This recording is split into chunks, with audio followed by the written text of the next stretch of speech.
Bonjour. Can you hear me? Yep. Okay, cool. So you said you were like 12 years old or something when you heard about like Bob Proctor and The Secret. Yeah, I was actually 11, and a kind of like married into relationship of mine, like my grandma wasn't like, yeah, she was married in, but gave me the DVD The Secret. And at first I was 11, so I was like, okay, I'm not going to watch this because you told me to. I'm going to put it down and I'm going to watch it when I'm ready. So I think after a few weeks I picked it up and watched it and was just blown away.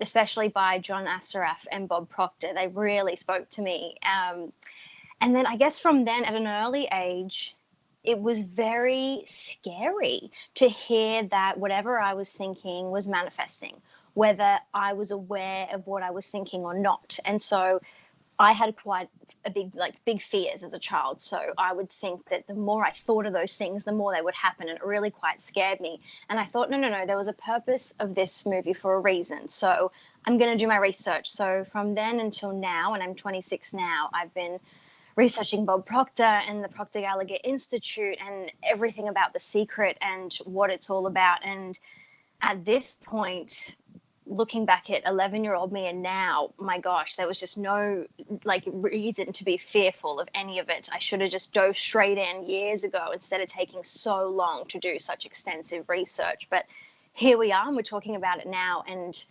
yeah, it's so weird to actually put myself back in that place and even compare myself. I'm so much more open-minded and spiritual than little 11-year-old me. But thank God I picked it up then, because I don't think I'd be where I am today.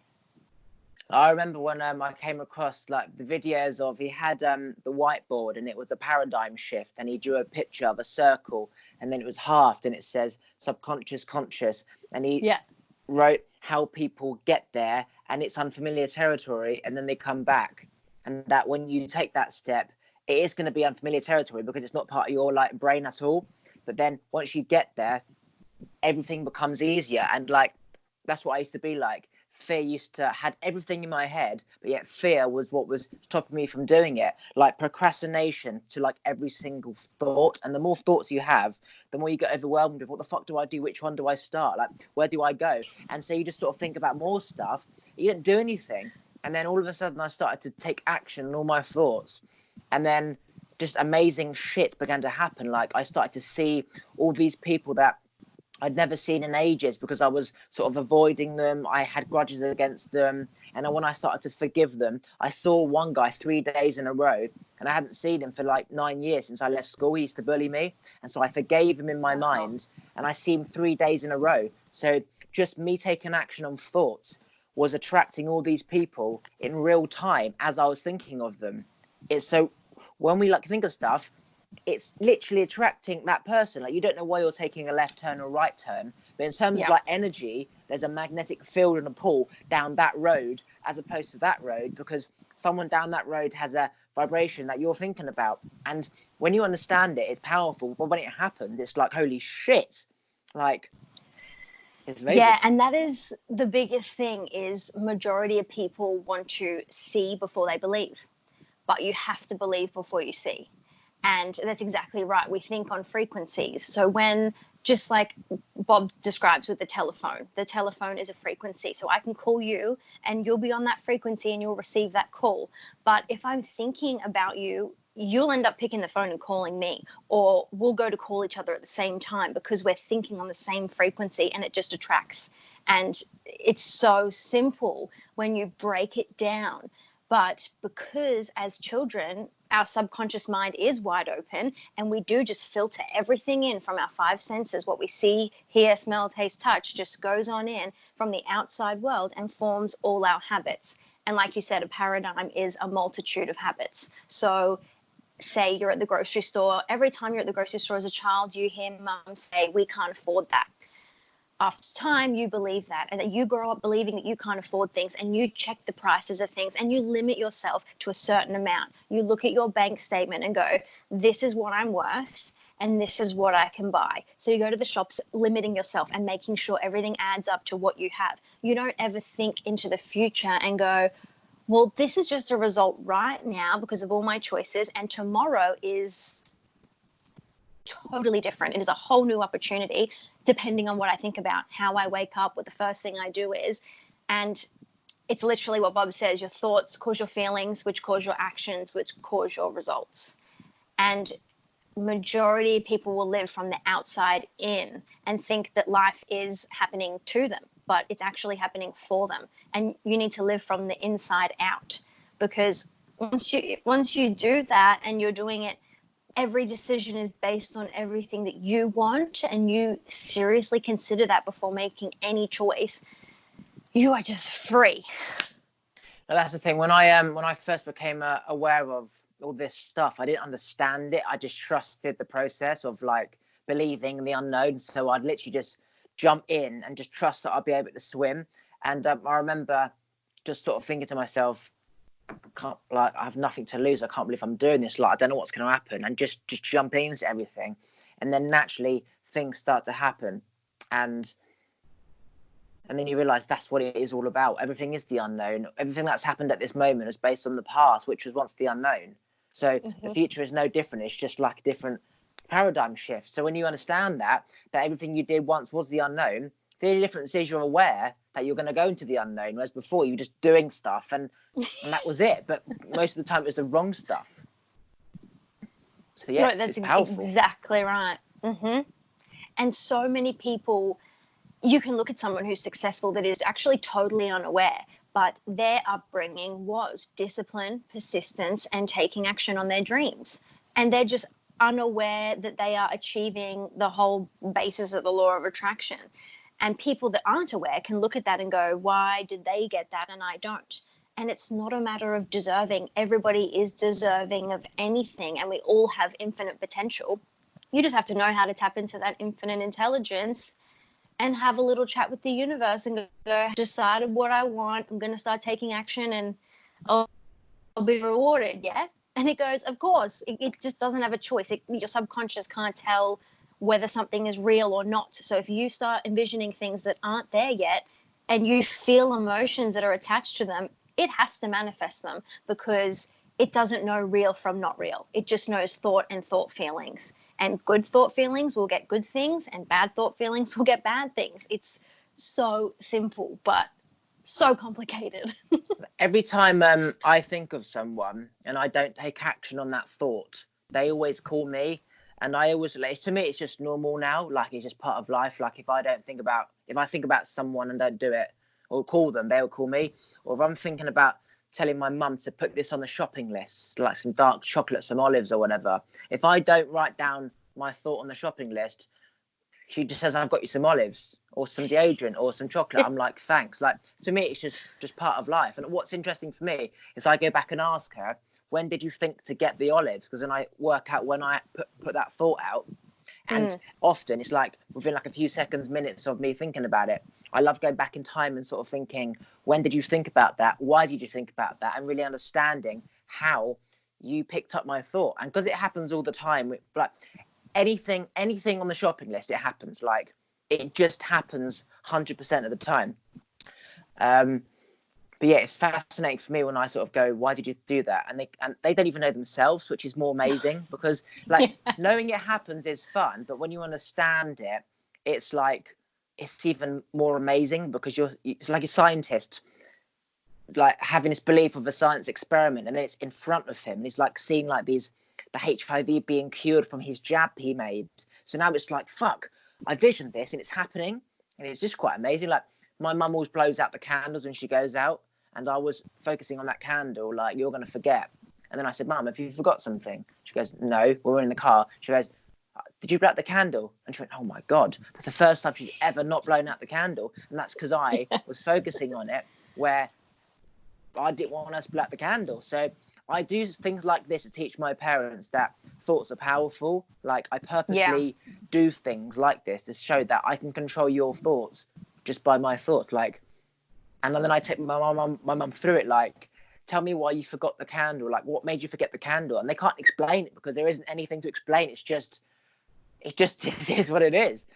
Yeah. No, that actually reminds me. I'm going to read you a tiny bit from Napoleon Hill's Think and Grow Rich, because that exact what you just said is explained in this one little paragraph, and I just wish. Okay, I'm just going to read it, and it's amazing. Okay, so it says, "You are the master of your fate, the captain of your soul." When the English poet W.C. Henley wrote the prophetic lines, "I am the master of my fate, I am the captain of my soul," he should have informed us that the reason we are masters of our fate, the captains of our soul, is because we have the power to control our thoughts.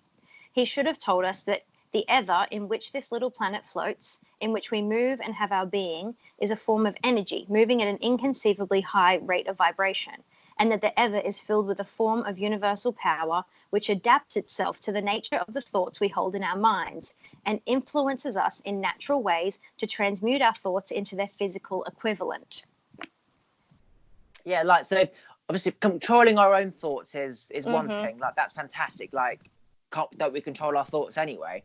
But the answer is no, they're not your thoughts, they're someone else's thoughts. But when you think about how you can control someone else's thoughts, then you suddenly understand, well, I thought I'm in control of my thoughts, but if I'm not, and I can control that person's thoughts, then what the fuck are thoughts? They're not mine, they're not yours. Because if yours are someone else's and their thoughts are because of someone else, like their uncle in Australia, then that's become my thought when that wasn't even your thought. So, like, you can control people's thoughts and therefore their actions just by your own thoughts. Like, that's crazy. Like, no one has a fucking clue, and yet all their thoughts go around in their head based on, their five senses every day. And that's it. It just stays in their head forever. It's like jumping into a swimming pool and that's the only water you have. It's like you can just walk out that pool and go in the ocean, like, but there's nothing stopping you. But people don't understand that they can just walk out. They're like captive of their own minds, as you know. No, that's exactly right. And it's just goes back to that saying that thoughts become things, and we are always thinking. You're right. Like, our brain processes thoughts. I wouldn't even know the ratio to how many per second, but it is a lot. And if we actually took notice of what we were thinking, we would be able to decipher whether it was originated from our beliefs or from somebody else's or from someone else's influence. So what I do especially is, if I get a thought that makes me feel not good, I stop and I go, okay, what is that? Where did that come from? Is it my thought? And why am I influenced by it? Why does it make me feel uncomfortable? Do I actually believe in whatever I'm just thinking? Or did an experience when I was younger happen to make me think that's my belief or my fear or my doubt? And often enough now, like, that I'm actually thinking while I'm thinking, it's like majority of the stuff was not mine. And I have been able to go, okay, not mine, gone, and really figure out what I want and what I like, and based on no one else, just me, what feels right for me. Get rid of that fear of criticism, that fear of poverty, all of it, and just focus on yourself. And that takes a lot of sitting and being quiet with yourself, which is very uncomfortable if it's unfamiliar, because you can just be swarmed with thoughts. I thought meditating was something when you sit quietly and it's quiet. It's not. It is just chatter. And until you can filter out all of that isn't yours and just sit with your own, it's quite scary to try and live life positive, because you try and then all this negative comes in, all the old just filters in while you're trying to become the new. And if you can't sit there and go and recognize that isn't you, that's where a lot of people go wrong. They think they are their thoughts. So how it all began with me is, I'd always been like very spiritually inclined. So I always believed in ghosts and afterlife and shit. So I started to get psychic readings, and because my brain activity was so strong with energy, the psychic could pick up literally every single thought in my head. And then I had to try and convince my parents how this person isn't a scam. And I didn't say anything. I just said, reading, okay. So he hasn't got anything to work with. My parents still were like, oh yeah, but there's always. I'm like, no, you don't fucking understand, okay? I just said okay. So this is real. He's picking up my thoughts, okay? And then when they didn't believe me, and I had this witness of this person picking up every damn thought in my head, like my goals, everything. It was crazy. Then it was like, okay, I went off in like a spiritual. I just went off on like another planet basically because I had to understand like what is going on. So when I was 11 years old, but I've always had twitches. Okay, so you know Tourette's, yeah. Tourette's is the definition of somebody who twitches and like has outbursts and swearing. So my father's always been independent and free spirited. He's always encouraged me to just be me and do what I want.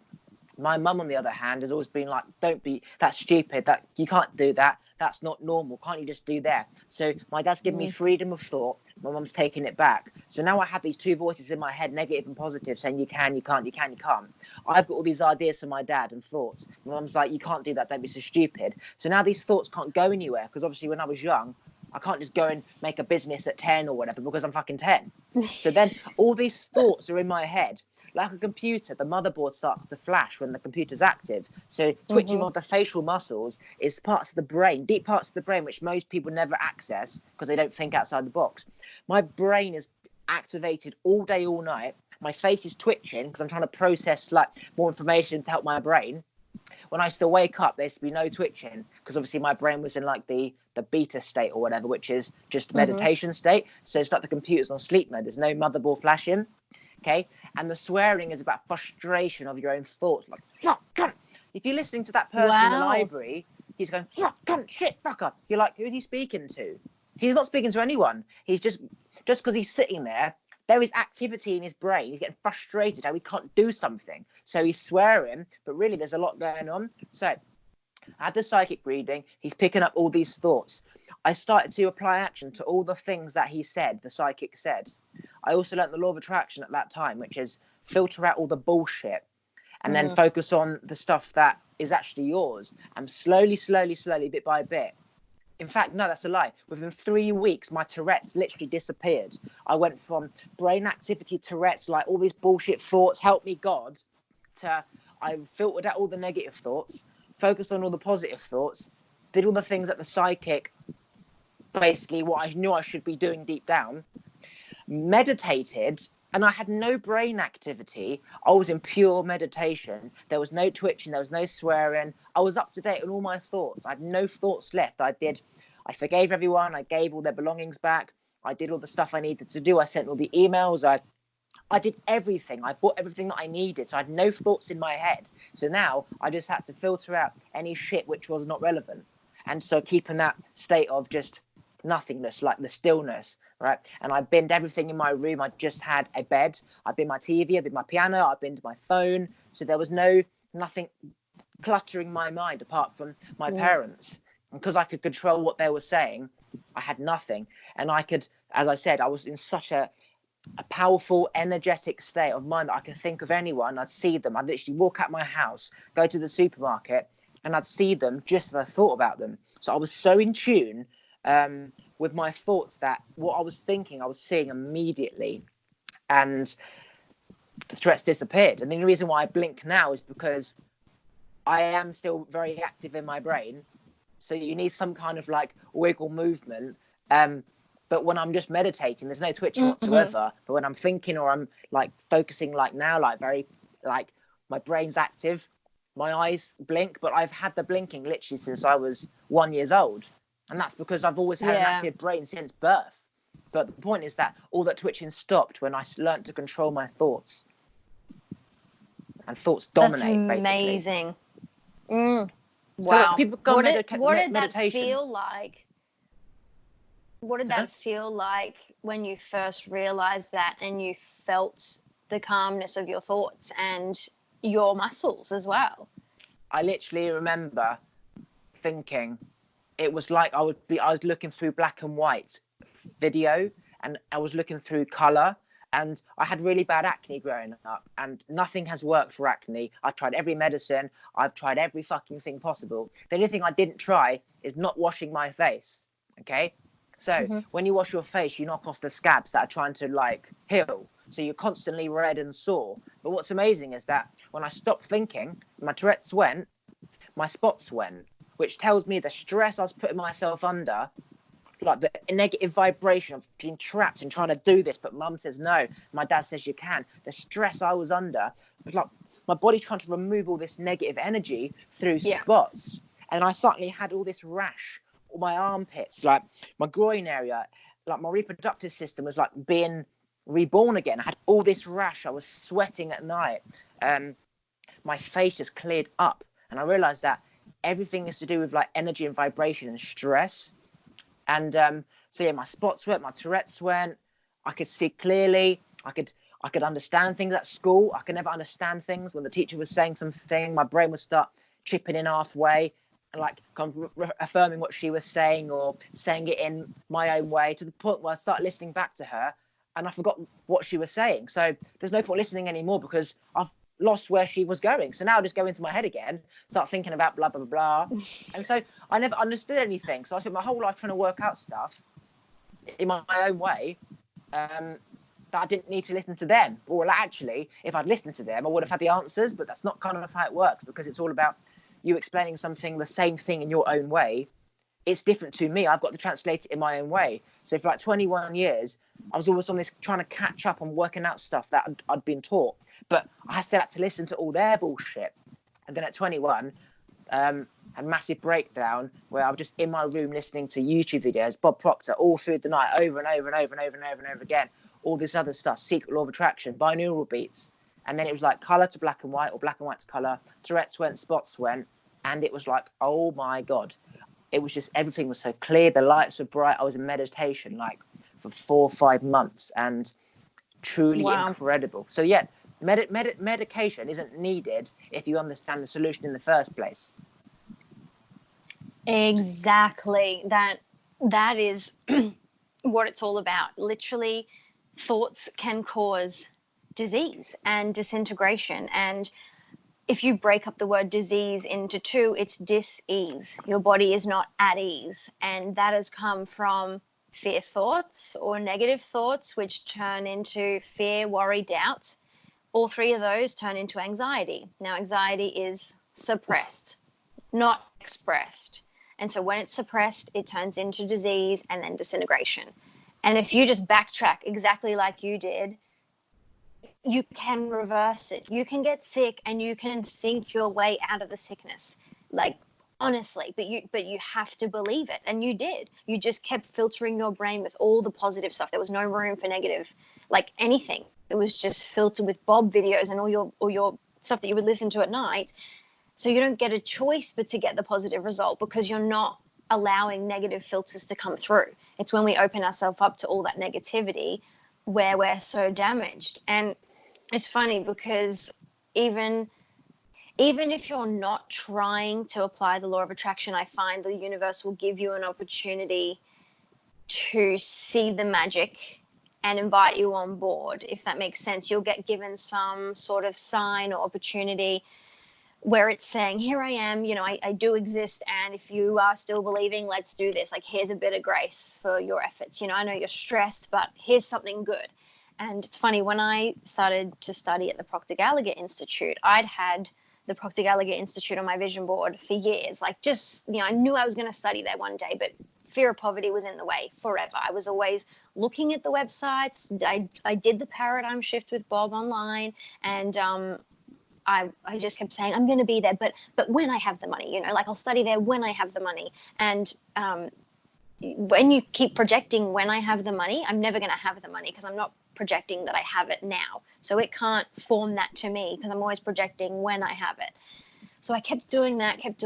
And my coach found me and approached me, and like, we started talking about the Thinking into Results course, and straight away my fear of poverty come up, and I'm like, I can't afford this. I don't have the money. And he said, you can manifest it. Like, if you honestly want to invest in yourself, like, and this is something really for you, you will always find the way. And I've heard that forever, and I just rejected it every time, because I just didn't believe that was for me. I was like, I can't do that. Like, as much as I know that the process works, it's not working for me. Like, I'm not able to make that work for me, because there's just so much fear in the way. Anyway, 3 months later, he checked in, and I said, no, I'm not going to do it. And we just left it. So for 3 months later, I decided I was going to be a coach. And this was last year. And I was like, okay, I'm going to be a coach. I'm going to go to this day course, and I'm going to listen to this coach speak for free in the city. And off I go. So I went there, And I'm listening and I'm listening. And for the first time ever, I actually considered investing in myself. And this was a little bit cheaper than the thinking into results. And I was like, okay, I'm on board, because they offered it a 3-day thing, just down the road from my house at this sanctuary. And they were going to prepare you with, a TED talk and everything. And I was like, yes, I want to be a TED talker. Like, I can do this. I'm going to become a coach myself. I can just teach myself, And they were so selly on the day, like, salesy and trying to get everyone on board. And I was like, okay, that's all right. But, I don't like that kind of vibe, but I like what they're about anyway and what I'm going to learn. And I'm going to get my own TED talk. So at the end of the day, I went over to the desk and wrote my name down in my email. And of course, I know how these things work. They call you pretty much straight away. They want your bank details. It's done. And I just said, look, I'm going to write down my details, go and have a chat to a few people I know and see if I can get some money together to do this. And they're like, yep, cool, we'll talk to you soon. I'll give you a call this afternoon to see if you're still interested. For some reason, they didn't call me that day at all. And that same day, the coach that approached me 3 months ago checked in and said, hey, Rhiannon, how's it all going? Just thought I'd check what you've been up to and how you're feeling.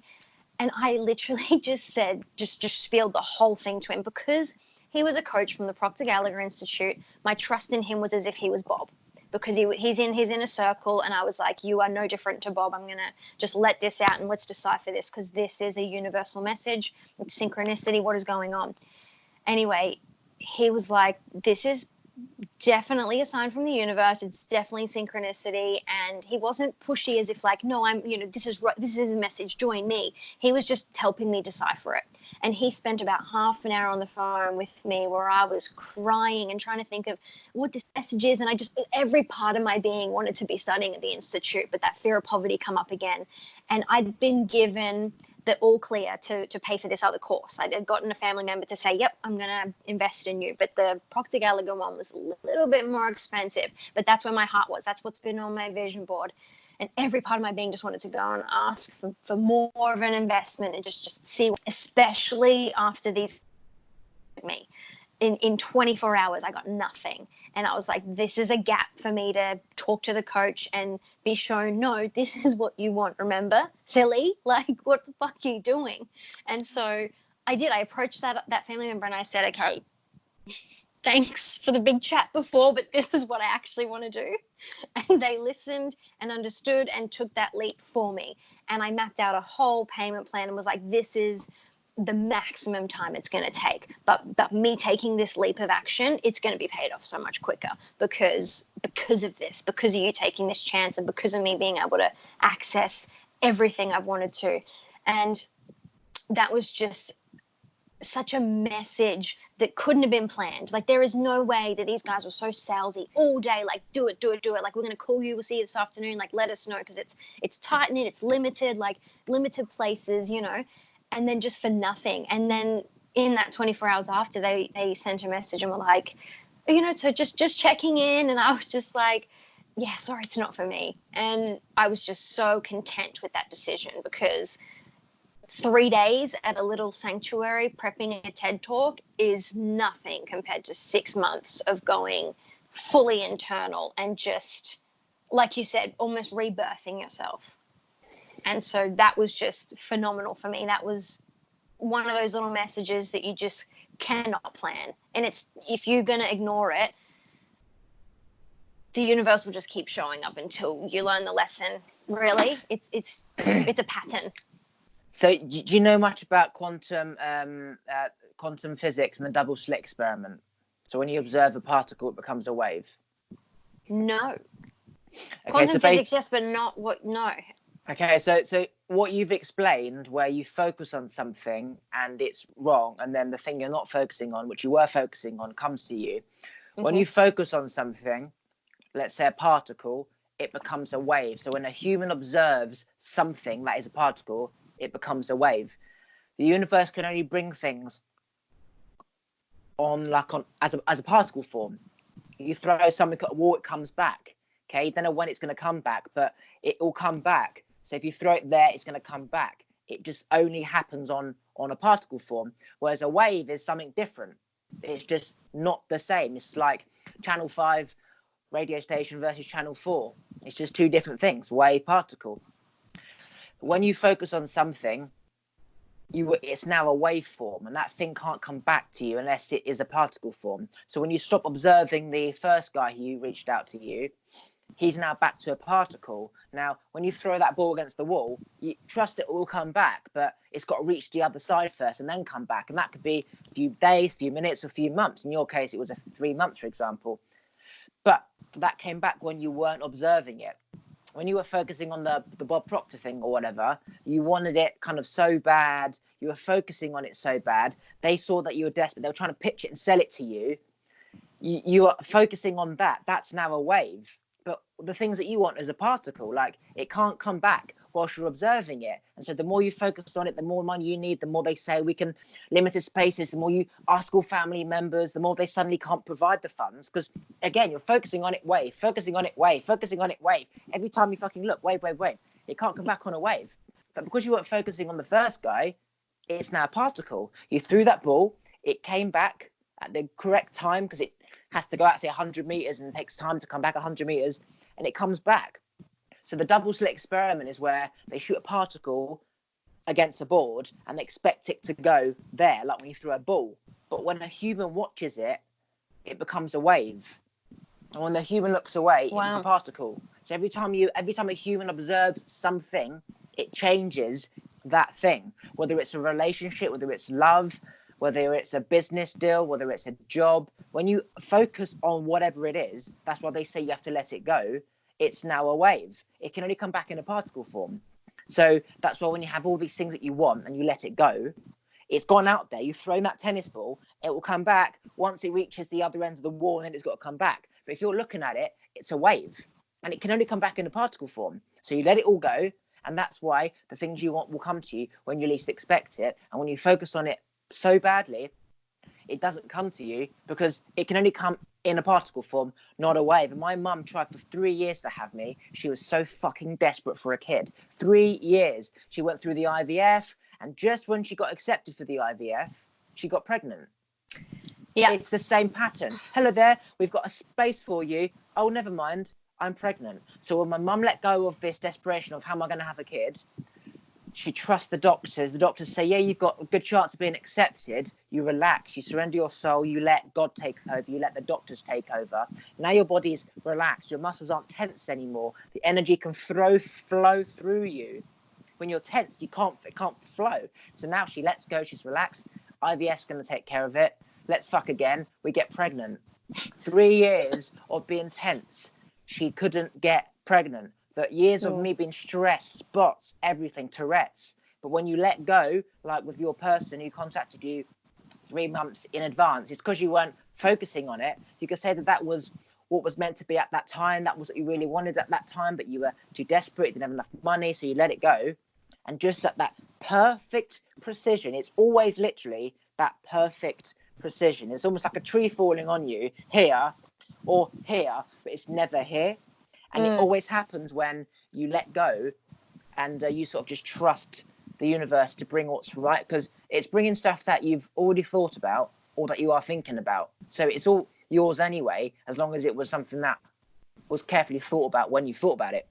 But it's like when Bob says he was on the plane once and he was emailing the person to do he was going to do a talk in another country or whatever. And then he was on the plane and he said, did you get my email? Because he was sat next to him, like they had booked the same ticket in the same chair. And he emailed him before saying, did you get my email? Are we still on? But he said it in person because he was sitting next to him in the chair. And I remember going through myself, okay, what are the odds of this? How is this possible? Is it a robot?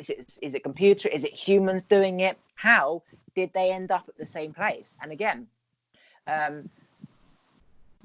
a human is involved somewhere along the line. Their decisions are not their own decisions. They're based on thoughts, based on everyone else's thoughts. So if she's got to pick a seat for somebody, she's just going to get the feeling to put that person there and that person there. So again, like my mum with the candle, that decision wasn't her own. That was based on me. So every decision somebody makes is based on either their own thoughts or someone else's thoughts. Yeah. It's incredible. I love when things like that happen and you go, what are the odds? And then you just have a laugh because you're like, okay, no, I can actually see where this came from. Like today, I worked at this shopping center, and as much as it kills me to have done that, I knew I had to get in a positive vibration, and I said, right, I'm going to meet amazing people today. And I just demanded that and expected that of the universe. And I spent all my time in the car just imagining all these amazing conversations. And I didn't know what they were. I didn't put any limitations onto them. I just knew they felt great and they were going to magnetize me that day. I met a woman who came up to me and had a chat about her past life regression. I had a guy come and talk to me about how he homeschools his children, which he gets to pick the curriculum that he teaches them. And I just frothed that. I was like, okay, phenomenal. When I have kids, I want to pick their curriculum. Like, I'm going to really hone in on what I want to teach them. And I didn't know that was an option. So I found out I can educate my kids myself. I found out like past life regression, that's been mentioned to me a lot lately. And so I was like already thinking about it. And for her to come and give me another example was like, cool, another confirmation that this is something I need to research, you know, because just to really find out about myself. And so it's even just, putting that out there and letting it go. I didn't stress about it anymore. I just went, thank you for the amazing experiences today.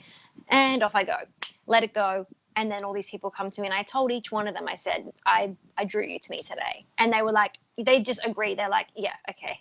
And literally the girl I work next to all day is so similar to me. I have never met her. And she spent the whole day going, I'm going to stand next to you because I just am feeling so fucking powerful and positive next to you.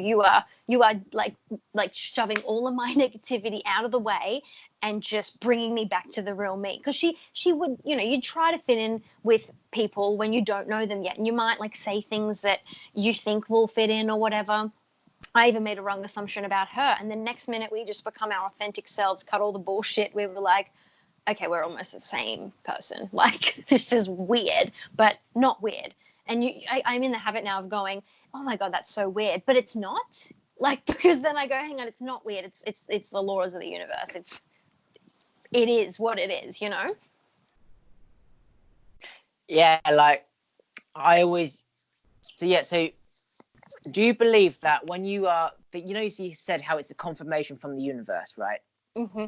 So when things happen, you say, oh, it's like the universe, the gods are putting it into my life and it's up to me to recognize the signs? Or is it just that what you are thinking is manifesting, and the more you want it, the more you take action, the less you want it, the more things that will happen based on your thoughts until you get the point of, okay, maybe I should do this. But it's all your thoughts anyway, just how badly you want it, rather than it's a sign. Does that make sense?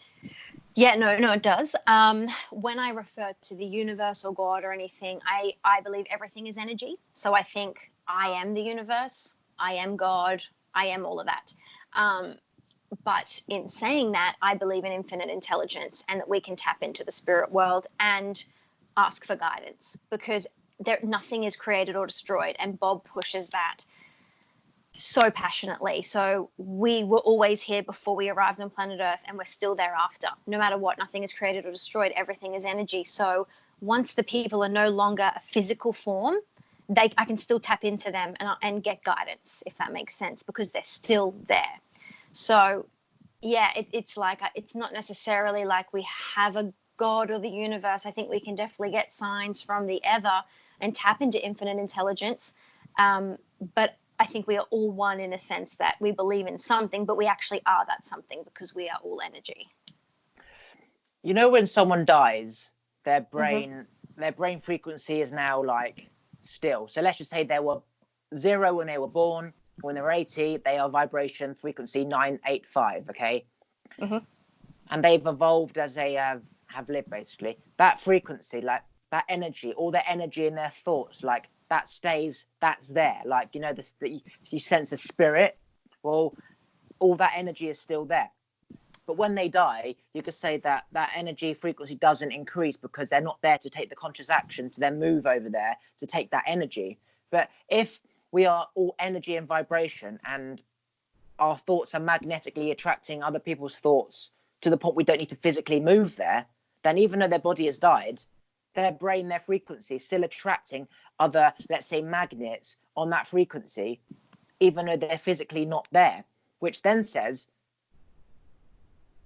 that even though we're physically here as people, we're still here spiritually as people, and you can talk to them and speak to them, but not them as a person, just their energy, their spirit, their consciousness of who they were, where they were when they died, and where their energy would have physically taken them to these people. Because if you can attract these people by physically moving to them, and you can also attract to them based on their thoughts and energy, you don't need to physically move there, which means that even though we're physically gone, our mind, the frequency, the energy is still magnetically attracting other frequencies on that frequency, which means that even though we die, it's like we're still living, but just you can't see. I don't believe like spirits, like say my dead grandmother, her movement, her energy is here, because that's movement based on her as a person. But based on being able to tune into what your grandfather would say in this situation, how would he say you should be doing this? Or you can tune in to that, whether he's dead or alive. It's like I could think, what would my dad say, who's just around the corner? If my dad passed away and there was 80 years time from now, I could think, what would he say? It's the same thing. You're just tuning into their thoughts and energy. So even though they're not here physically, you can tune into them spiritually. Exactly. And you can tune into their qualities too. You can pick someone that you really admire that might not even be here anymore, that was back in 1930s. Like for me, it's Napoleon Hill. So I tap into that, and I tap in and I go, okay, what would Napoleon do right now? You know, he is so, what do I admire about him? His determination and persistence. Okay, so he would just keep going, you know, and that's where you can tap into their skills as well and be like, okay, I want their determination. So I guess you meditate on that, on what they would do in that situation, and that is your guidance, and you will just get inspiration and revelations as you're focusing on an answer to come to you and actually asking for it. So a lot of people won't, you can actually just ask in your day and go, how can I do this? Or what should I do here? Or I'm open to answers coming into me. And it like things will just, energy will flow from that infinite intelligence of revelations or ideas. And it can be $1 million idea. And you're like, where the fuck did that come from? Write that down, and you either take action on it or you look at it and go, I can't do that. And you limit yourself. So yeah, it literally is like a light switch. When you think about something, you turn on the light. When you think about something, ideas do come to you. You will go down a certain path different than you would have done, and you see something down that path, which is the idea. Whereas if you don't think about it, the light's off, you just go in the normal routes that you'd normally go to work, for example. So just by simply thinking is like emitting a particle or throwing a tennis ball, as opposed to not throwing a tennis ball. So as stupid or as little, or this won't work, surely, like just a thought, like as little as that doesn't seem it would do anything, it's equivalent to throwing a ball or not. If the dog's got something to chase now versus it doesn't. So thoughts literally have to be activated in order to change the pattern you're in. Because if you don't think of anything, there's nothing going out. There's no tennis balls going out. So there's tennis balls in different directions. Like, you know, and then eventually one will come back at the right time. That guy will call you as he did. Yeah. Yeah. And your thoughts are activated by your feelings. You can tell what a thought is doing to you by the way you're feeling, because you can't think something without feeling something. You can't think it and just be like, cold-blooded. Like there is an emotional attachment to all of it. Unless you are thinking in your reasoning mind, you can definitely toss around an idea in your reasoning mind and not have an emotional attachment yet, and decide whether you're going to start getting an emotional attachment through visualization or persistence of that thought. But people walk around all day, every day, regardless of whether they're aware of what we're talking about or not, and they're projecting thoughts and feeling something about it and taking action depending on how they're feeling. So whether you can stop and go, okay, this doesn't feel right.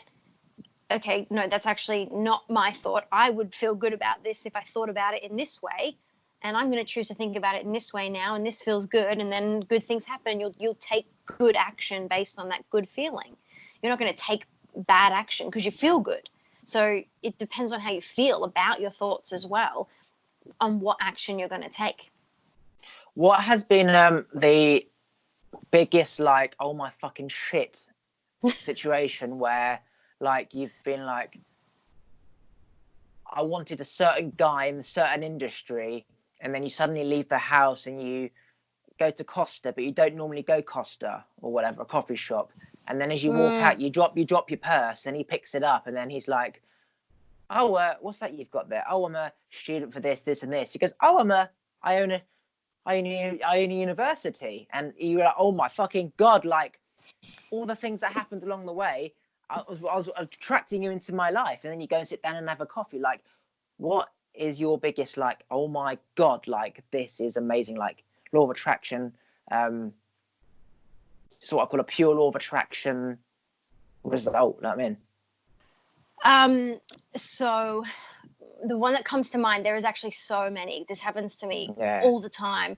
But the one that stands out the most would be based on my best experience in my life. So I'm an actor, and I picked up the book The Magic.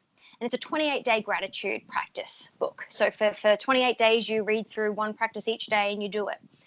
And by the end of it, you're meant to, if you do it properly, massive opportunities will come to you. So I'm just like fulfilling myself and swarming myself with this book, and I'm taking action on all of it. And about, I think it got to over halfway, and I just got a phone call from a casting director, and he says, how tall are you?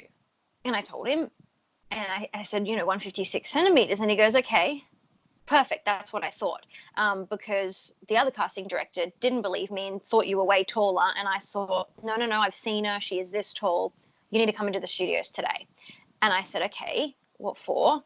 And he was like, we've got a big movie filming at Village Roadshow, and basically you're going to be the stand-in for one of the leads. You're the same height. I'm sure you're the same weight. Come on in. So I came in, this lead actress has like bright red hair. So I walk in with my looks and my hair, and we almost had the exact same like length and everything. We were the same weight, same height, and I was in. So they dyed my hair within 2 days. I was bright red. And for 3 months, I lived on this film set with top actors, where like even Kelsey Grammer, who was on Frasier, like he is Frasier. So that was phenomenal, like cast from Twilight, Hunger Games. And I just, at first the movie started with all of us in separate tents, so the stand-ins and picture doubles in one tent and the leads in the other. And by a couple of weeks in, that shade cell was up and we were all together. And for me, this all happened within me doing this book, and I just kept saying something big's happening, and I knew I had acting abilities, but just for some reason, I just kept limiting myself. And I knew this book was going to give me the opportunity. So I just immersed myself in these practices and just kept seeing my acting career. One phone call where a casting director remembered my height. And the other one even said, no, she's not that tall. And he just, for some reason, went, she is, I'm going to call her. And just bang, like, you are that height, right? Of course I am. Get the fuck in here. Like, from there, that 3 months was, I had my birthday on that set. I had like Christmas holidays on that set. One of the lead actors is the creator of National Vision Board Day. So National Vision Board Day occurred in that 3 months. So after we wrap at midnight one night, we jump into a little studio and make the fuck out of these vision boards. I'm making vision boards with like actors from Hollywood. In like just little me who was just doing this little like, and I'm just like, this is phenomenal. I'm living the life I want to, without even spending all this money on uni training for acting, without even stressing myself out about needing an O1 visa to be able to act in America. Like, I am immersed in these people and learning from the best, all because from where? Like, I just couldn't work out where it had happened and how this person was like. How did they get hold of you? How did the first director get hold of you? Were you like He part had of an agency? Yeah, but he had my number because he'd worked with me previously, and just knew when he saw the lead actress was like, oh, that's Rhiannon. And so if I hadn't have worked with him before and he hadn't have seen me so much and I hadn't have made such an effort to network while I was on these film sets, I wouldn't have been such a figure in his mind. So I was always taking action to network, always going to the courses, always just immersing myself in it, even if I wasn't big. I just acted as if I was. And there I was working side by side with these people, like getting treated like royalty. It was just phenomenal. But another really good example was literally the other week where I didn't want to go to this day course. I thought there's just something I don't want to, I'm not in the right vibration. And something was like, this voice just kept saying, but you're going to meet someone. I was like, okay, sure. Here we go. I'm just going to go, even though I don't want to learn these new skills anymore. I'm not feeling it.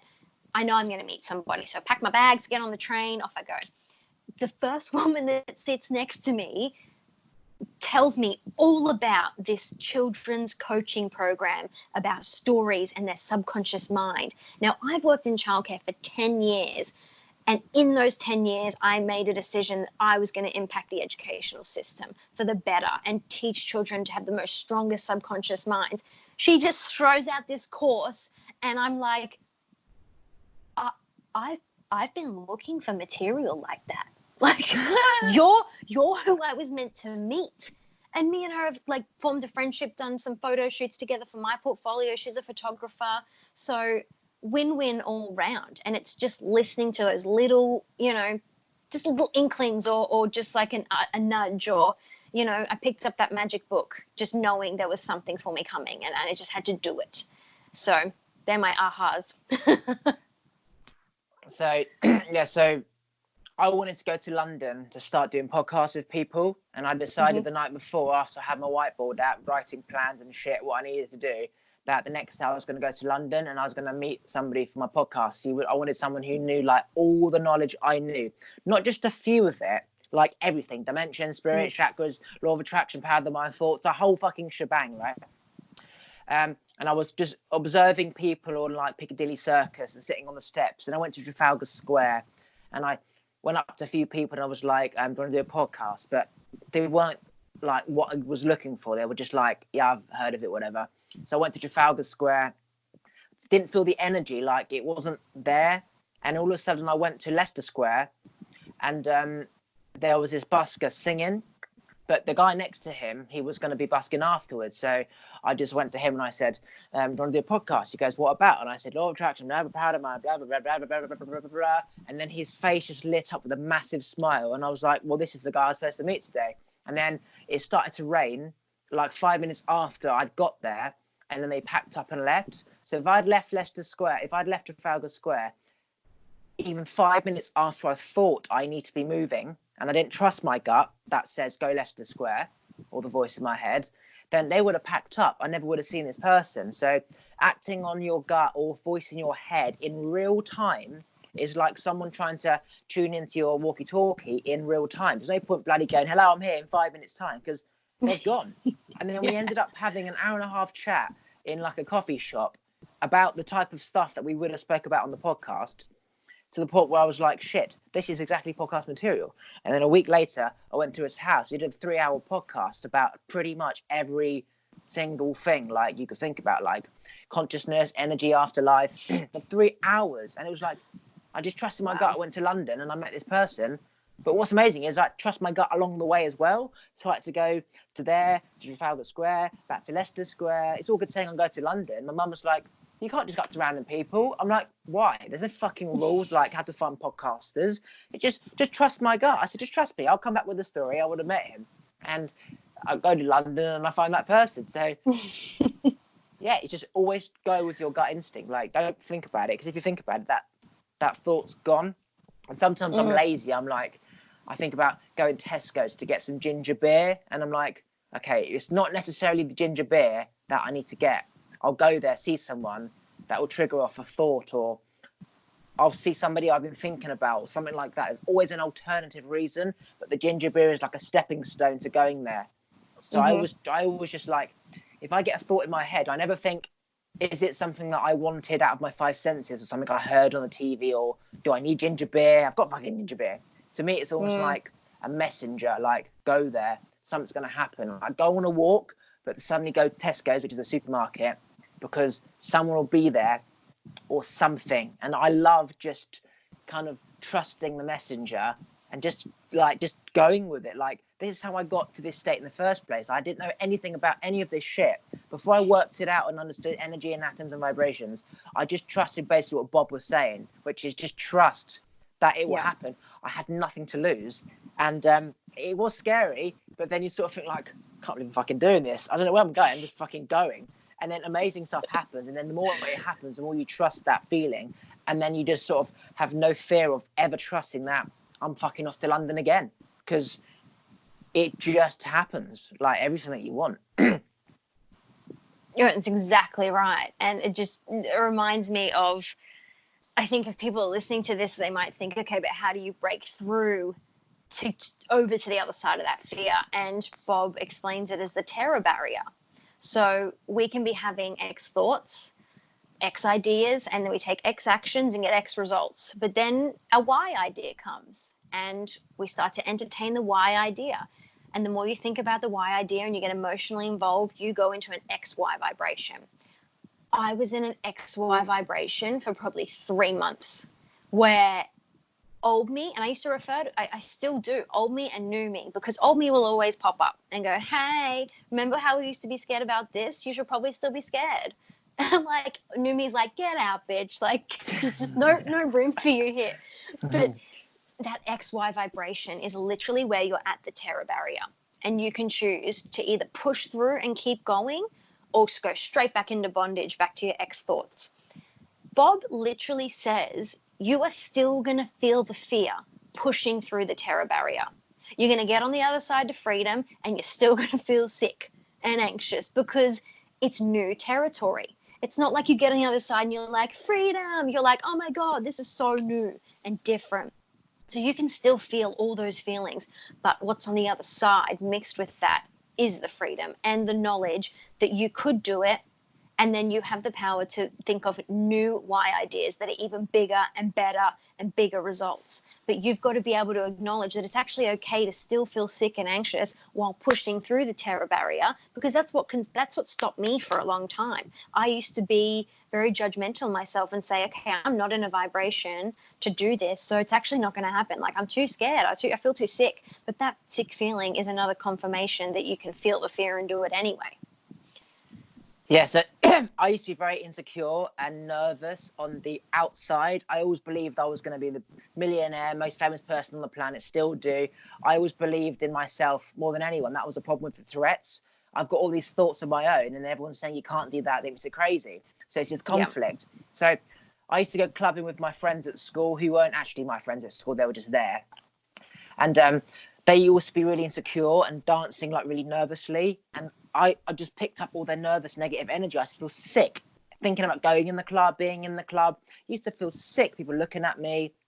So I stopped going clubbing with them and I started to go clubbing by myself. And all this fear about speaking to a random girl, I would think about, I want to do it. And then got the feeling, thought, fuck, too nervous, don't, well, it doesn't like you. And then not my own thoughts, but the law of attraction Bob Proctor thought will come in and be like, you've got nothing to lose. Do it. Like encourage it, like my dad mentoring me and saying, just go up and speak to her. But rather than my dad, it would say Bob's voice, go up to her. And then you vision that fear of the Y and the X, which is you get the Y and you fail. So you have to push through. Once you push through once, the next time is easier. So then you go up to another girl and another girl and another girl, and then you realize they're all insecure and anxious like you. And so therefore you're like, well, this really is in my head. And then you go up to random people, and then I started to dance with random people, and then I started to just go up to random people, speak to them, dance with them, and just have a fucking conversation like I was a family member. And then you realize this anxious, this nervous, this my heart pounding is in my head, to the point where I became too confident for the club that people used to feel inferior to me and used to walk away. All the blokes, I used to dance with them like proper, like confidently, where they're all like bopping and nervous, like should we go for a fag? They used to like, yeah, like you're fun, mate, and then they used to fuck off because they weren't me. And then the girls, I went from like all these girls just like dancing around me, like trying to like entice me in, and then they fuck off, make me feel stupid. I'm dancing around them. And they're like, he's just too confident for me. He's not going to be interested in me. I'm too insecure and weak. And then they fuck off. They're like, I don't want something that's really good if it's not going to last. And so therefore, I became the person who couldn't speak to anyone to the person dominating the dance floor. Nobody could be around me because my energy was so vibrant, powerful, and dominant, to the point where I didn't go clubbing anymore, because my purpose of going clubbing, which was to overcome fear of my confidence, because I was always confident in my head, but on the outside, I hadn't yet done it. And so I'd done it so much. I transitioned into why so many times, 4 or 5 times a week I was going clubbing. My energy, that need, that fear just didn't exist. And I just stopped going clubbing. All because of that feeling of just do it. Just fucking trust. Just do it. And you get nervous the more you think about it. But if you just keep doing it, that heartbeat goes down and then your brain gets familiar to how it felt, and it's not as bad, like a school presentation. And then all of a sudden, you can go up to any girl, and I couldn't go up to one girl. All because I trusted that voice, which is just do it. You know, the X to the Z, and then they fall back, and then you've got to keep going. As Bob says, it's that diagram. It's like, he just says it's so amazingly clear. No, it's you're so right. It's so funny that you say that now people can't be around you, because just too fucking confident. Yeah, I experienced the same with thing. Like your intense eye contact and your energy and your power, and you're free. They feel inferior to you. Like, you can't not be yourself, because then that's just wrong. Be around people who can. But people who aren't you, they feel inferior. And they can't be there. Like they said, one of the videos, I think it was Bob or whatever, there was this gay guy getting bullied by the office workers. And every day they walked past and they used to get a reaction. And they used to say something to him and he used to react or whatever. And all of a sudden he walked in all confident the next day and they weren't getting the reaction anymore. And the office workers, they weren't there. They left.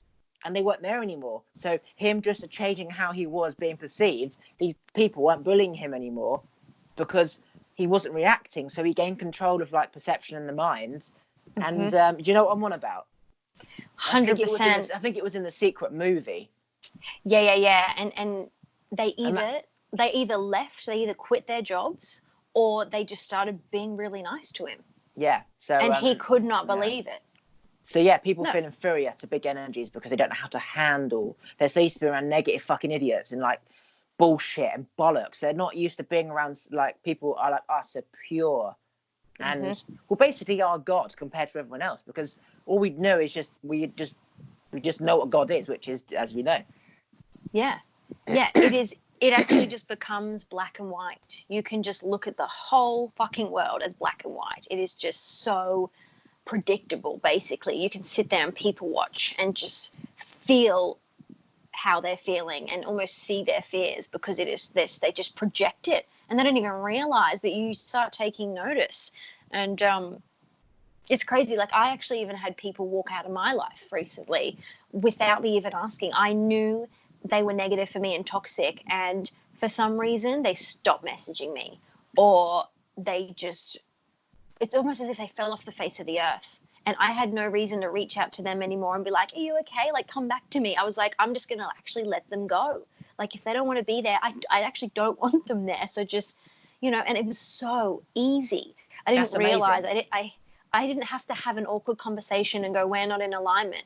They just left. Like, yeah, like that's it. So yeah, like you don't have to do the work. Like, you just build on yourself and you become out of sync. And then they disappear anyway. So you don't have to spend time trying to come up with some bullshit answer why we can't be friends. But they're like, why can't we be friends? You won't understand. Like, they don't understand. Just naturally they'll just disappear. You'll always be friends when they want to be there, but your purpose of why you're there in the first place, often to whine about your bloody husband and your girlfriend and how he's not putting the toilet seat up and bullshit office at school and my boss is a prick, it's all nonsense anyway. So not really friendship there anyway. So you're not losing anything, you're just gaining more yourself, And you end up, I don't know about you, but I found it quite hard to converse with people that I would converse with on a daily basis. I actually couldn't tolerate the level we were speaking on, because it was so surface level. It wasn't authentic. It wasn't genuine. It was very, how's the weather? What have you been up to? And it's like, fuck me. I can only answer that so many times a day. Like, let's talk about something else. Like, what do you love? You know, do you love working here? Because I fucking hate it. Like, let's talk about that. Like, what do we actually want to do? What can we achieve? What do you limit yourself by? What was your experience as a kid? Why do you think that? You know, like, those conversations are where it's at. I mean, for me anyway, that you could just go on for hours, and it is energy draining, but in the best way possible. Like, yes, it is so much easier to be negative, so much easier. But once you get into that habit of being positive, you can almost get high off of it. A lot of those people, you start to see their pain and their negative energy. Like, you suddenly look at it from a different dimension, like subjectively rather than objectively. Rather than being in that conversation and being like, yeah, me too, like, I know my boss is the prick. You suddenly step back and sort of see her moaning about her boss, how you're like, do something about it, don't involve me. And then you sort of zone out and she's talking about nonsense. And you say, well, go and speak to him, tell him how you feel, and hopefully something will be done. And then you sort of, you move on, because you suddenly become aware that you're now taking in that negative energy and you have to get away as soon as possible. So you give them the answer, do something about it, and then you leave. But rather than being in it, you sort of look at it from a, why are you here? Because you're not the same. And then you go. Literally, negative energy. Like, there was a thing on, I was listening to it before bed, how years and years ago, people used to use sound vibrations to cut the rocks, for example, of the pyramid, right? Or they used to use sound vibration to move stones. So they would have like this massive, like, say, bamboo thing, and they would go, but there'd be so many of them doing it, and the rock would simply move. So if you always wondered how they've managed to put like rocks and like Stonehenge and pyramids and stuff, because we think, well, we only had tractors like 50 years ago. How do they do it? But there's been things where there've been rocks balanced on stuff. And whether you believe that sound vibration can lift up a big rock, telekinesis can move small rocks off. Like, so therefore, on a bigger scale, it does make sense. And vibration is powerful where it can move stuff. But anyway, they were doing sound vibration on someone who had cancer or a disease in the body. And you saw like the cancerous lump of dead cells.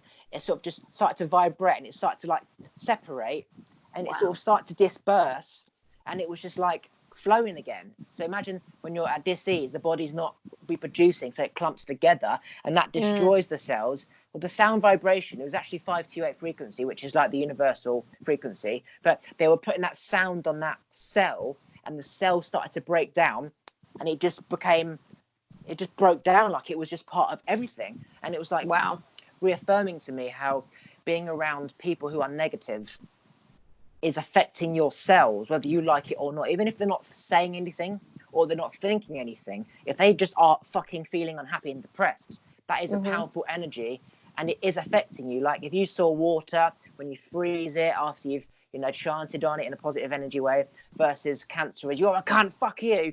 You can see under a microscope when you freeze it that crystal isn't in harmony.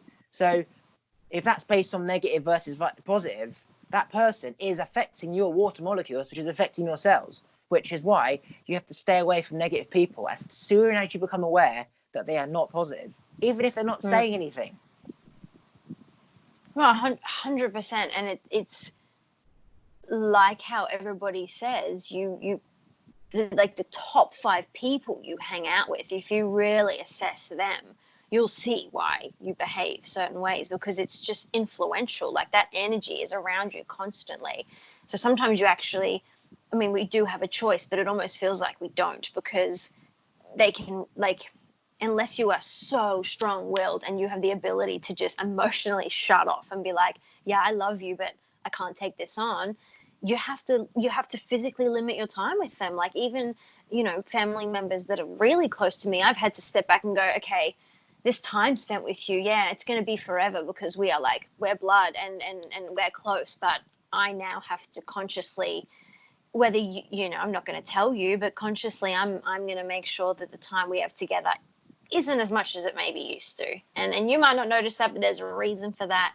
and I'm just gonna, be as strong as I can for as long as I can, and then I got to back away. And that's fucking hard, because these are your like family and friends, and they don't understand why you would want to even distance yourself. Like, how offensive to try to tell someone on a lower level of awareness that isn't as open-minded that they're not going to see that it's for growth, or that it's like not, saying something mean or bad about them.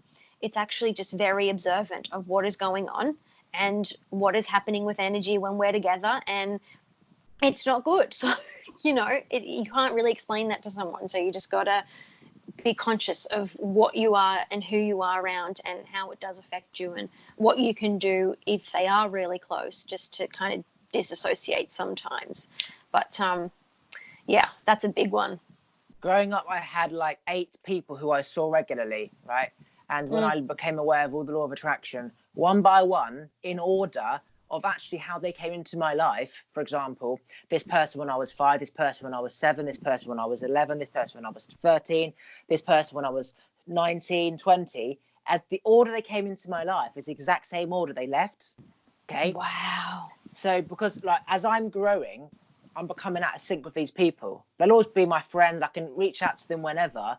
It's just they're the same person as they were like fucking 10 years ago. They probably will be forever. There's just like my purpose with them at that time was based on things I was thinking about, or conversation, or problems, or we like football. Now I'm a different person. I'm just out of sync. There's no like, it's sad. There's nothing to speak about. Yeah. But they left, or we didn't see each other, or they didn't feel the need to reach out, or I didn't feel the need to reach out. It just naturally like drifted. And one of my friends, he kept trying to reach out to me, and I kept saying, look, we're different people, blah, blah, blah. And he thought, oh, okay, that's just you want some time for yourself at the moment. No problem. I'll try again in a few weeks. And he kept trying again in a few weeks, a few months. And it was like, I'm just not feeling it. It doesn't feel right. I'm going with the energy. And he thought it's a joke, energy, blah, blah, blah, blah. What does that even mean? Is it the energy? Is it? Yes. Okay. And eventually, like 2 years later, after sort of just randomly stopped seeing him, he just said, let's go out for dinner. But it was the same old fucking food, same old conversation, same old bullshit, same old what you're doing with yourself. I used to feel sick all the time. Okay. All the time. Just the same old, like nothing had changed. And I stopped seeing him. And over the year, he was like, do you want to do something? Blah, blah, blah, blah. I said, I've got to feel it. It's about the energy. And he wasn't getting the message, which is, I'm trying to say that you'll always be here, but we're just 2 different people. And I had to write a massive like essay about, in plain English, like, look, we're 2 different people. We were school friends. We're not the same anymore. I've got big dreams. You're here, blah, blah, blah. I couldn't just keep saying energy anymore. And then he said, why didn't you just say that? I was like, because I didn't know how to say it. Like, I just would hope that naturally we would drift apart. But then I had to be like, okay, this is the reason why I can't see you. And he was like, well, I understand. You could have just said that. And then from that day onwards, you didn't bother with me again. It is sad. Wow. Like people, I do think about reaching out to these people because it's like an ex-relationship. You sort of remember the good times. Maybe if I reach out to him, we can do it. But then you realise that person's still the same. Those problems are still there. You're not going to have anything in common now, especially now if you didn't have it in common then. You're thinking about the good times. But when you get there, it's like, what the fuck am I doing? Like nothing's changed. You've got to go to the future and find new people on that frequency. And I don't have any friends. Like there'll always be friends, but I don't see anybody because I have no need to see anybody because they don't serve me a purpose. They don't make me feel good. I don't feel like I want to see them again, have a great conversation. It's just they're there at school. They were there. We both like football. You know what I mean? But really, you're 2 different people. Part of the reason why I wanted to do all these podcasts is because I wanted to create like a network of like-minded people where we all like podcasts with each other. And so like all these people are all over the world, and you could say that they would all come together like a Bob Proctor gallery or whatever. But that costs money. That means you've got to travel. That means you have to like do something. There's no like free place where you can all just sort of talk in one go. Like there's no like tribe where you can just suddenly talk to people at any point. So this is kind of what I initially wanted, to get a lot of like-minded people like ourselves who know it to the extent that we do as a platform to like all come together and just you know, like just a tribe, because I don't think there is Yeah. actually one. Like, there's so many people, like one in every, say, 1,000 people, if you're lucky, know it. But then they're also searching for people, and they don't have to travel to California to meet these people because it's just not realistic. You got work, you got a job, you can't just leave the kids. Having like a platform, like a podcast platform, where you can sort of, I can speak to your other people you podcast with, you can speak to mine, and you just like, shit will just happen. Like, it's kind of how the secret film happened, where, I don't know, somebody reached out to Bob because they were speaking to like-minded people. Before you know it, Bob's in the film, and then Bob's like, how about this guy? Yeah, bring him in. And then before you know it, you've got another film, but not called The Secret, called like whatever, you know, like, yeah, it's just like, yeah. But like, even you saying that your friend didn't understand you, saying it's an energy thing, okay? So that word energy, he didn't understand because he wasn't on that level of awareness. How we came about to do this podcast is I saw your call out on Facebook about a podcast, and it didn't say much. It just said, hey guys, I'm doing a podcast, couple of other words. It's all about that in capital letters, energy. And I just know that someone who gets it will get it, and they'll reach out, and that's basically it. I literally messaged you and was like, not sure what this really is, but I feel like we're on the same page. Like, yeah, like, I trust the universe so much that there'll be someone out there, and they'll be looking for the same, and then they'll get it, like, because not many people are on it, but when you see it, you know, and then they'll reach out, and it's like a code name, isn't it? Energy, like. You know what I mean? It really is. It is. It's like you just see certain keywords and things and you go, oh, yep. So many people don't understand that, but I do. Like, I love those Instagram pages like Quantum Awaken Your World or Awakening Light or all those accounts, because I swear every post is worded in a way that only certain people can understand. Like, you could chuck someone on a lower level of awareness into that Instagram feed and go, what the fuck is a quantum? What do you reckon? Is that a meal? Do I eat it? Manifest. Like, it sounds like a man in a vest. My husband needs a vest. Where can I buy them? No. Manifest. Yeah. Or like a festival. I can't do whatever I want. The fuck? Like, that bullshit.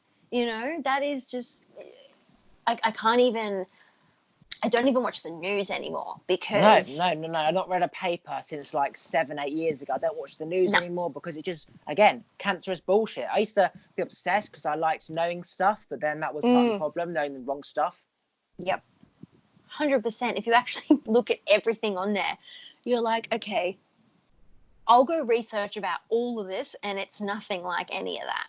Right. And it's all just propaganda. It's all feeding into the fear and all of that. And that's why so many things can manifest so quickly, because you chuck it out there on a news station, and it's this huge collective buys into the energy and just like creates it. And that little sprout comes out, but real quick.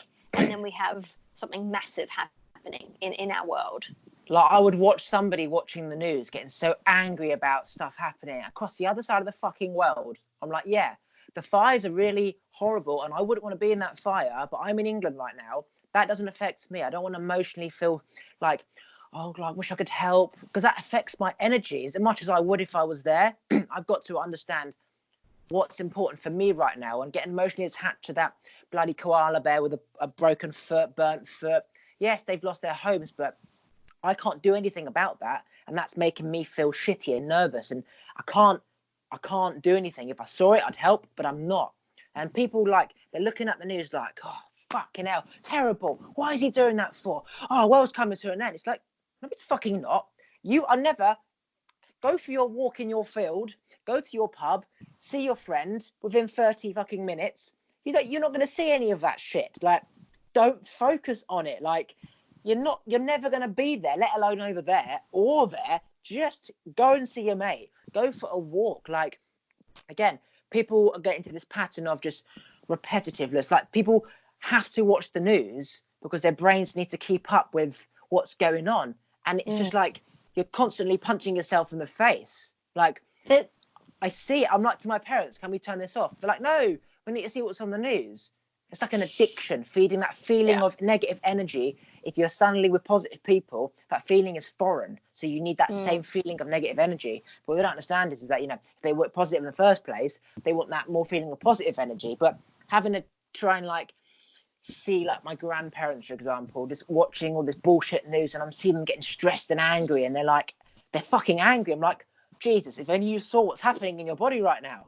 Like, literally. That's the whole world, unfortunately.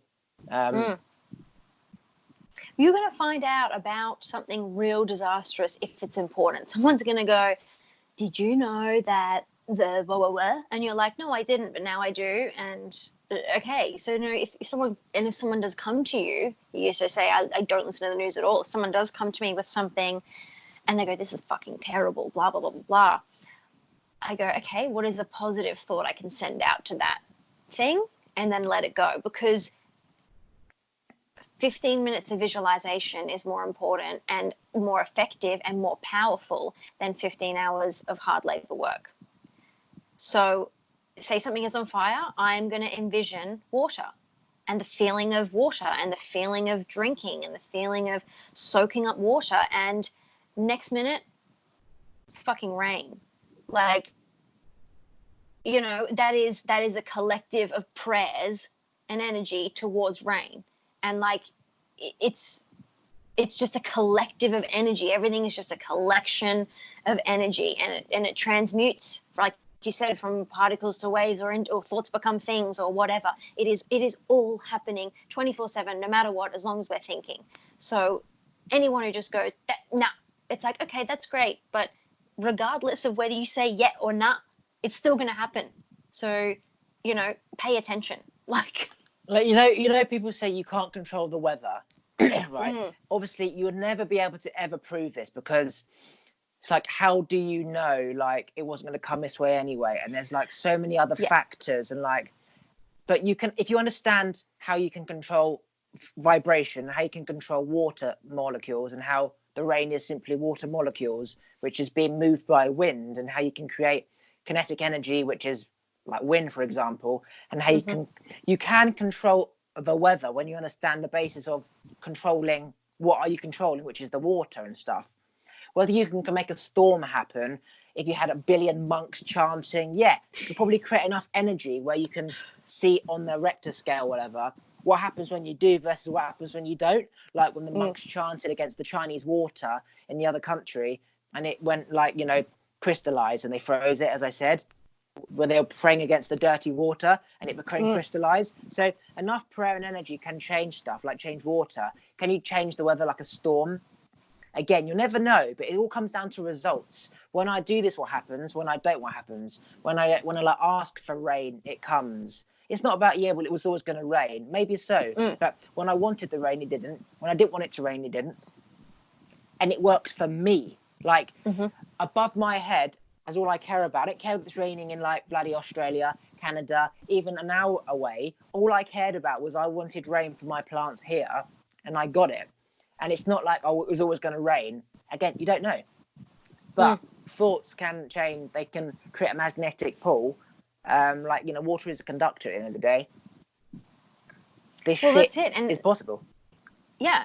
And the same thing with plants. You get the people that do those experiments with plants. They speak only positivity to the plant, and then they speak negativity to the plant. And the plant with the positivity flourishes and grows and flowers, and the plant that's negative fucking dies and crumbles. It gets disease and disintegrates, you know, and that is from the power of thought energy being pushed onto those living things and transmuting it into physical results. The first guy I did a podcast with, when I went to his house, he had 3 bottles of water.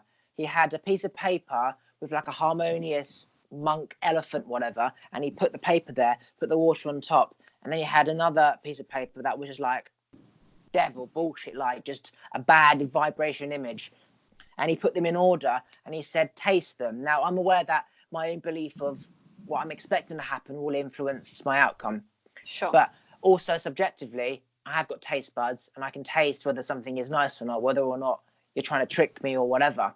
But the water that had the nice image on it tasted so pure, and it just flowed, versus the other water. Now you could say his vibration and thoughts are changing that because he's expecting it to be that, and therefore positive energy is on that versus negative energy on that. You could also say the image behind the person who wrote the piece of paper, they're feeling the negative energy through to the pen. That's negatively charged, like when someone dies, the energy's still here. That piece of paper is projecting negative energy, which is affecting the water. It's to do with everything. It's all of that. But as you were saying about the whatever you were saying, the piece of paper, the belief, the vibration is affecting it, like the experiment with the rice, where they prayed on the rice and the rice went moldy. They prayed on the plant. It's why people pray before they eat. Thoughts does change the growth of the plant, does change us because we are a plant. It changes the water. It's phenomenal how it does change the cellular structure of anything. But we can also influence our senses too. So when I was a kid, a family member said to me, and I didn't like my vegetables, and she said, envision that it tastes like ice cream. And I was like, what? Like, sure, okay. So I did. And she goes, no, really, picture that. And she just described the bowl of ice cream to me. You know, there's 3 scoops. It's Neapolitan. There's some chocolate topping on top. And I just, immersed myself in that, and dead set, the vegetables taste like ice cream. And I was like, that was one of my first examples of the influence of my thoughts, being able to just disregard my 5 senses, tap into that 6th sense of infinite intelligence, and transmute that into a sensation of frickin' ice cream on vegetables. Like, that was like probably my first real experience of the power of my thoughts over anything else. Will Smith put out an Instagram photo today, this morning. It's this child, like 2 years old. There's a rope. The child is hanging onto the rope and he's screaming, Mommy, Mommy, I'm drowning. Okay. And then the mum came over, picked him up. No joke, the water was literally like that. Okay. He stood from having been like lying on the rope with his legs out, thinking, oh my God, I'm going to drown. He stood and the water literally came up to the bottom of his foot. And the image that Will said is all fear is in the mind. This kid thought it was really deep. He was holding onto the rope like he's going to fucking drown. And then the mum was like, picked him up and he stood and the water was like that. So that fear was in his mind, even though it didn't exist in reality. Now, obviously, if it was a deep pool, then that fear exists. But the point is that it's in the mind, even if the outcome is real. So, it's the same in the mind. Whether it's real or not, it's irrelevant because you can make it real even if it isn't. And if it isn't real, you can make it real. So, again, nothing is the same forever. No, that's exactly right. That kid must be thinking, well, I'm a fucking idiot. Did I even think to put my feet down? But like, I didn't even put my feet down. I just presumed it was deep. And I was like, no. And it's amazing. Like, it just says everything, really. Yeah, he would have projected that from fear-based thoughts based on other experiences where he thought he could predict that this wasn't the good situation.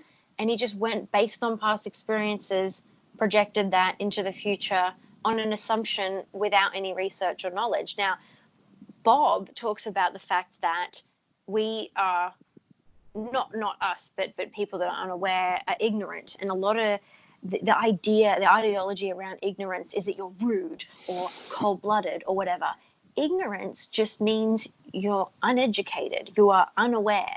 So ignorance isn't a negative word. It's just an identity. You are ignoring the rant. What is a rant? It's somebody going off on one. So ignoring the rant, ignoring stuff that you don't want to hear.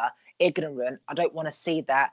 You're so ignorant. I don't want to fucking see that. Like, whether someone's aware that they are not focusing on that, but when you base it, ignoring the rant. I don't know whether it's actually, that is basically the basics of that word, but it does make sense. Ignoring, it's like ignorance not a bad thing. It's a good thing. It's bad to you because you want the attention from me. But in terms of me, ignoring that rant is actually benefiting me. But if everyone just took the time to study and really open themselves up to what they want and their possibilities and just like study it, like I was so put off about study because once I got out of school, I was like, whoa, I don't know what the fuck that bullshit was. I didn't learn shit. I don't want to do that again. Don't put me in a classroom and teach me nothing. Like I'm going to go and do creative stuff now. Acting, coaching, Proctor Gallagher, here we go. But I've lost my point now. What was I saying? I do that all the time. Something triggers me off and I go off on a rant and I'm like, what was the question you asked? Ignore the rant. No. But yeah, I learned nothing at school because it wasn't what I was interested in. Now I can listen to fucking 7 hours of YouTube videos once, and I can then teach it as if it was my own knowledge to the next person. Get every single fucking word of it. Like, it's in my head forever. I can learn something I've never learned before and then teach it. At school, you could say the same thing over and over again, still wouldn't get it because my brain is now not focused on you, it's focused on someone else, which means it's like you can't be two places at once. Yeah. But it's taking action on what you know and using that faith based on understanding, because people can like get off of this, be inspired and go, okay, Bob Proctor, let's watch some videos. They can know everything in their thinking mind, in their conscious mind. But like in the stick person figure, their subconscious mind is where all their paradigms, all their habits, all their beliefs are, which influence their actions. And that is where we get the knowing doing gap. So they can know shit, but they can't action on it. And that was me for a long time. I thought I knew everything. I could literally jump on stage like Bob and be like, everyone do this. I know what you can do. I could tell everybody what to do because I knew it. Fucking couldn't do it myself because none of my paradigms were going to let me take that action. So I knew everything, but there was no way I was going to do it because my paradigms wouldn't allow me. So you go, like when you study, you can say the secret's not working for me. Like Bob's, like nothing he says is real, and it's like, it's a scam. He wants your bank account. Multi-level marketing. Like he's teaching with this bloody whiteboard. Like bullshit. Yeah, he's like, okay, so let's just take a look at the fact that the whole YouTube channel is for free. If you actually spent time and watched every single video, from all the YouTube videos, I didn't pay a penny. Mm-hmm. I didn't fucking pay a penny. All that would happen at the seminar is he'd teach what he does on YouTube, apart from he makes some money. But I can get the knowledge for free. You know what I mean? You just have to spend that time, and the more you do it, you actually form that routine. And I honestly can't even listen to the radio anymore. I'm put off Spotify because the lyrics in the songs are like screaming at me. And if it's like a rap that I used to love, it's actually about killing people and murders and negativity, and that's all I hear now. I just hear this like rap of like the lyrics. It's not you hear the rapper's negative vibration and beliefs and thoughts at that time. I feel sick. And you can't hear. Yeah. And so like I am at the point now where the minute I'm stressed, I need a Bob video or I need an instrumental song that doesn't influence me in any way, like especially instrumental music. That is so effective because you're not limited to anything. There's no lyrics telling you what to do or how to feel or how that person felt when they made that. You just hear the music and let it take you somewhere else. Do you know what's interesting? I've never done a podcast with when you watch let's say Bob do a Skype call, whatever, speaking to another teacher in like another country. It's like this basically. Right now it feels like, for example, I'm Bob and you're someone from another law of attraction institute in another country, and they've come together. Like, I've not actually met someone on this level who can teach at this level, who understands it at this level, as if they're like Bob themselves. So it's actually really interesting for me because I see it like, as I said, Bob doing a conference call with someone, a part of the secret in another country, who just like gets everything on that level, like can teach it at a teachable level. Like there's knowing it, but then there's being able to teach it as well, which is another skill which people don't have. Like they've heard of it, they apply it, but you can't really teach it. And that is a skill itself, teaching it. Because again, you've got to be able to get people to understand and listen, and you've got to be likable. It's a whole new ball game. Definitely. And my biggest thing is I just go, no one can tell my story like me.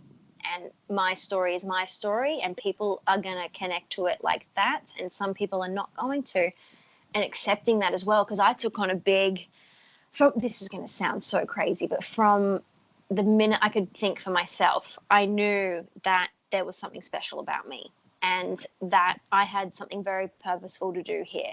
And I used to feel so scared to tell people that, because it's like, what, like, who the fuck do you think you are? Arrogant, and it's like, I don't know. I just feel, I know what I feel, and that is what I feel. And now, having experienced childcare for 10 years and Bob since I was 11 and the acting industry, it is all combining into this huge message and purpose, and that was already here before I arrived. Like, I arrived with this purpose and I'm really figuring it out now. And why not take claim to that? Why sit back and not go on this podcast and just eventually die? And for what? Like, my chance here is fucking now. Like, I don't know what's going to happen tomorrow. We're here right now, so let's talk about this shit. I'm here for a reason. You're here for a reason. We're doing this for a reason. And it's fucking cool. And it just feels good. And why would you not keep doing stuff like that? Like, who gives a shit what anyone else says? There's people like you and me because we found each other, and there's so many more, and they're the ones that are going to be involved, and they're the ones we want to be around anyway. We want to uplift people that are ready for this shit or are even open to hearing it. So I'm going to spread my message everywhere and just be unapologetically me, but not in an egotistical way, in a way that is taking me a long time to love myself. It has taken me a long time to be able to look in the mirror and go, fuck yeah, let's do this. Like, so, and that's why a lot of us go through the struggle, because you can't just be given everything and be a person like this. You have to go through shit to learn the lessons, and you have to find the lessons and grow, because everything bad that's happened to me, I've learned something phenomenal, and I've been able to go, okay, what is the lesson? Like, this is just shit, but what is the lesson? Like, let's just sit down with it and not immerse too much in the emotion. Like, sure, feel it because I'm a human and it might hurt, but there is an experience in this, and sometimes you can't decipher it right away, but I trust that within a year or 3 months or 5 months, something will just pop in my head and go, remember when you experienced that? It was because of this. And things have connected like years or months later, and it's just phenomenal that you can let go and be able to go back and go, oh my Lord, if I hadn't have done this or this or this, then this wouldn't have connected and this wouldn't have connected, and I met this person here because eventually 10 years later here this happened and that memory made this make sense, and it's just all connected. And if you can go with the flow, it's an experience I don't think you can put words to. Like, so many people are jumping on the bandwagon of teaching what they have been taught, but they have no experience in it. Like all these YouTube adverts coming up after a YouTube video, like, hey, you want to live the life? Are you fed up of being tied down? You should do this, blah, blah, blah. He's got his Ferrari in the background. They're jumping on the bandwagon of teaching this big lifestyle, but there's no, like, they've not had an experience. And being able to actually teach from experience, you connect with the audience immediately, as opposed to someone who's just scripting some bollocks. Like, I have literally been like suicidal, then the law of attraction took me to freedom. Like, I have the story to tell. Most don't have the story to tell, because most just don't have the story to tell. Most never make it across. But the ones who make it across, who then keep going, it is rare. Like, it is all about the story, and that's what people connect to, and that's what makes you worth listening to, because you're not just talking what you've bloody been taught. You're actually speaking from experience. So now you think, okay, this person has actually been through this shit. He cured his Tourette's. Like, how the fuck? Like, this is possible. And you actually believe it's possible, as opposed to listening to someone say you could do this and do that, but you don't really connect. Like, my dream from doing all these podcasts is to eventually do like seminars and like live Q&A events and like online live stream to, like, say, hundreds of people, where I've got like me in the corner, but then there's also like John, Philip, Standy, blah, blah, blah, blah. And they like take it in turns to do question and answers. But travel the world and like put on events in other countries based on the following from the podcasts. That is basically where I'm going. Like, for example, you're Australian. Yep. If you put this podcast, for example, on your platform or whatever, Australians will then see me. So when I come to Australia, I've already got 5 people that might watch me. And if I did not podcast with someone in America, I'll go to America and those 5 people, like same like South Africa, whatever, Germany. So yeah, just speaking to so many different people around the world who know this to the level that they do, and their followers are following them because of they're rare, you build this massive universal network of people on, say, the highest frequency of human consciousness. And then as you just have to, shit happens, like stuff happens. Like if I'm thinking right now, holding a massive event where all the people I podcast with, they come to an event, I'm thinking, well, how are they going to afford that? How the fuck am I going to afford that? But then when you just like have the vision of something will happen, there'll be a crowdfunder, they'll all put in $1,000 towards it. Some, shit just happens. And before you know it, you're all like doing a live podcast Q&A on stage in front of people, and just stuff evolves. Like it just evolves. Like that's how The Secret happened. Someone approached them and said, we like what you're about, we're just going to record. And all The Secret was someone sitting in a studio like this telling their story, and then they put it with other like people to make 2 hours. And then they fucking put it on, and then it goes online wherever it went, and then like that's not even really a film. It's just like this, but on a major scale. And just like, see, I'm in the early stages of like my vision. Don't know where it's going to go, how it's going to get there, but that's the fun. If I just have the main goal, which is essentially like Q&A in another country, just have to keep doing the podcast, keep following. People will come into my life. You might know someone who wants to do the podcast with me. I might know someone who wants to do the podcast with you. Shit just happens. And then the more you go on that frequency, the more they come. They're like, hang on, mate, I've got too many this week. Can we try next week? Slow the fuck down, God. Okay. Push these people away. They're bloody queuing up. No, that's exactly right. It's the law. If you take that action, it's almost like a steam train. You just can't stop it. It's just like going and going. I'm going to quickly let you know my device may die because I got the little we're running out of battery notification. Okay. But once you get that steam train going, it is, you don't want the momentum to stop. And if something bad happens, you got to quickly find that lesson, be grateful for it no matter what, and then it'll just keep on going. Don't ever let yourself bounce back into that bondage. Just entertain all those why ideas constantly. Let's stop this call before it ends. I don't know whether or not it will stop if it ends for you, but amazing podcast. I'll speak to you afterwards, but I'm going to press stop just in case we end up losing it, all right? That is absolutely fine. Thank you so much for having me. No problem, 1 sec.